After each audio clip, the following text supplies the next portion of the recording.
state. All right.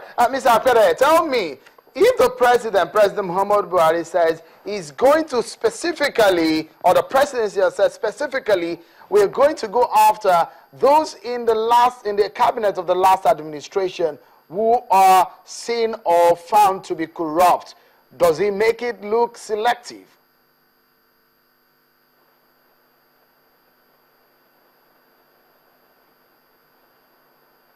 All right, I hope that you can get me now. Let me go over the question. I'm saying that if the president has said that...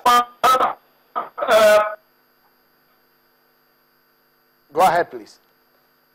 I love the temper, but if I hear what you're saying, it was that if the president restricts his probe, as it were, or investigation to the last dispensation, would that be selective? Absolutely. Is that if that's your question, not exactly I said, because you see, in the last administration, you had both PDP, APC, and a lot of other people. Now, what you might take is that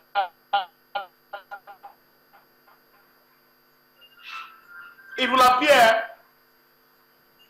that as it were, there'll be more PDP people because PDP was more dominant in the last dispensation. But you also had APC government or different government of different political parties. Now, the check will be, will he be prosecuting people who were not necessarily PDP? I would believe so. Because this issue of corruption is not one party divide. Because we have state governors that were not in PDP. We have state governors who have been accused of party chieftain, who are other parties who have been accused. PDP might have the bulk because they occupy more space both in the national level and in the state level. So that per se, the fact that he restricts it to the last dispensation doesn't necessarily make it selective. He does just want to have a cut-off line to start the process, to issue a deterrent that going forward, he doesn't eventually, as it were, take his entire time in just pursuing this issue and losing the focus of governance. Once he achieves that deterrent, I guess he can move government along. But what I must tell you is this, and this is very key. When you start a process like this, you really cannot stop it. If it stops in the last dispensation, who says the next person coming will not extend it further? Because we obviously had cases of corruption before the last dispensation. And so what you like, we all begin to look at it, and we begin to see each day and the parties what exactly we're doing. Is this vindictive? Are we calling other members of the other parties into question? I think that's where we need to take the ball from. As a senior lawyer in Nigeria, what kind of task does the presidency or this government have on its own end, considering the enormity of what we might be facing in terms of anti-corruption fight? Legally, how would this pan out? You know, one of the pains we've had about anti-corruption fight is that you need to be very ready before you start this process. Because you don't want to start an obviously process where you know that people are actually taking money from the coffers of government and you lose it in the court of law. Mind you, this is not a military regime where you don't go through the rudiments and the rule of law process. So you need to be sure that all your T's are properly crossed, all your I's are dotted in going forward. The enormity is great. The latest figure that's been banded around, 150 billion, can be found. If you see the indexes that have been put up, it's really enormous. So it's obviously, like the President said, Muhammad Buhari himself, if we don't fix corruption, corruption will kill us. We need to actually, so the tax enormous is grave, and we must do something. If not, it will eat the entire fabric of the nation. All right, let me come to Mr. Akeji. Tell me, does our constitution as it stands move in the kind of body language the president would like to go into in fighting corruption? No, I don't think so. Let me just use one particular example. Section 162 sub 6 of the 1999 Constitution as amended is a provision that allows for a state local government joint account. It is based on this provision that state governors appropriate local government funds, and you find that local governments are moribund. That is a very typical example of corruption at the state level. So I think that the constitution needs to be rejigged, as it were, to come into line with the intention of the president. What can we do to make the constitution conform to the kind of pace the president would like to work? I think you have to, first of all, restructure Nigeria. Let the constitution come out and bring about a restructuring, a true federal system of government. Let there be some form of institutional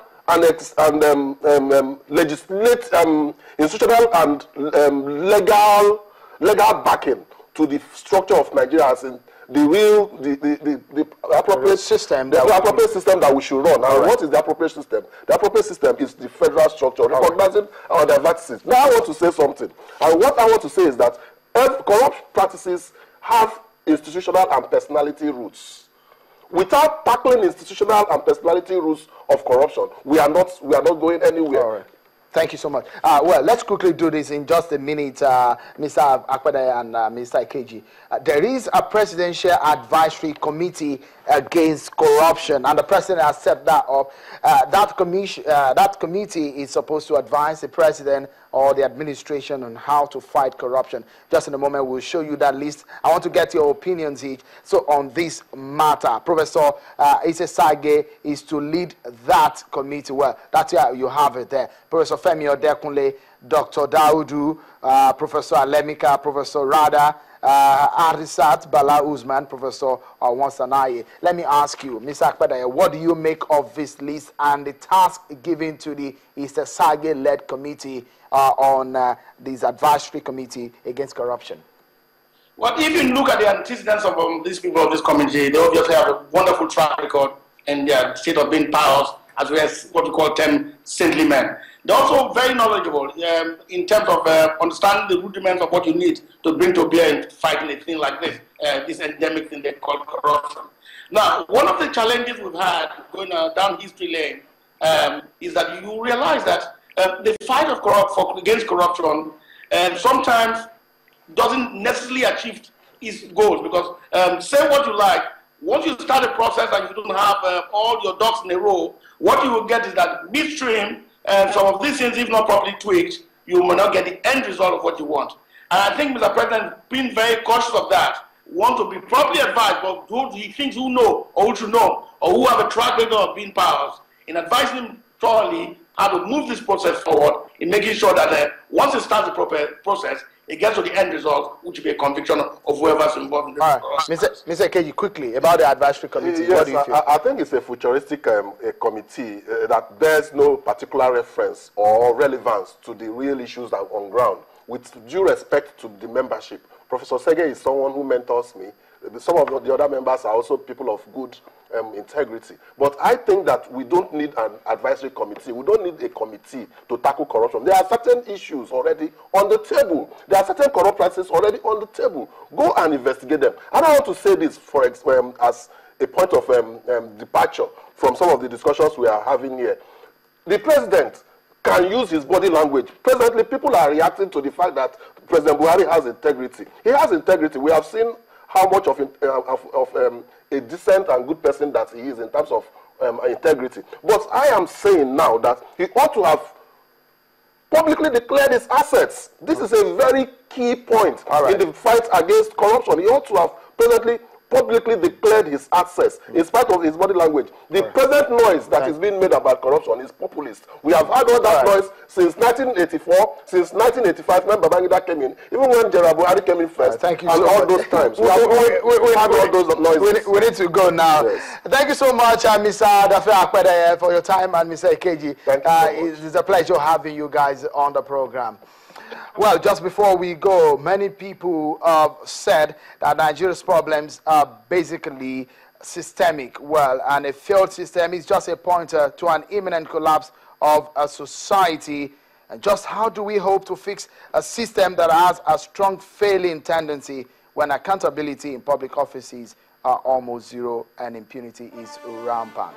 Well, these are some of your thoughts as we round up now. Kabiru Alhaji Aruno is giving us his thought. Well, Nigeria has stayed too long on the spot and at times retrogress in its development. Experts say most of the stolen funds are outside the country, and that we may be lucky if we get a reasonable amount of these funds. Again, most of those who stole the funds can't even get to the monies. We might be lucky then to get about 30% of the funds hidden in foreign accounts, which they say is almost Nigeria's foreign reserve. But as the fight against corruption takes a flight, sentiments and bias must be removed if we must achieve results. The results are left for government to drive, the civil society to push, and the people to keep asking their leaders the tough questions. Indeed, It's a joint effort. Well, we'll leave at that. But I must thank you for staying with us thus far. On behalf of the team here at Channels Television headquarters in Lagos, I'm Sean Kimbale. Bye for now.